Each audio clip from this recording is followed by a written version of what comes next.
எல்லாவித தோஷங்களையும் நீக்கும் அற்புத கோயில் ஒன்று உள்ளது.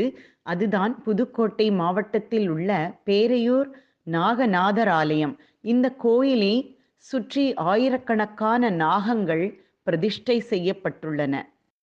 கோவில் அருகே அழகான சுனை ஒன்று உள்ளது. பங்குனி மாதம் மீன லக்னத்தில் இங்குள்ள சுனையில் பேரநாத மிருதங்க முழக்கம் எழுவதால் இந்த ஊருக்கு பேரேஸ்வரம் என்ற பெயர் வந்தது. அது மருவி பேரையூர் என அழைக்கப்படுகிறது. இங்குள்ள நாகநாதருக்கு பால் அபிஷேகம் செய்யும் போது அந்த பால் சிலையில் பட்டவுடன் நீல நிறமாக மாறும். பிரம்மன் திருக்குளத்தில் நீராடி பிறைசூடி பெருமானை தரிசித்த இடம். சூரியன் சர்ப்பத்தினால் இழந்த ஒளியை பெற்ற தலம்.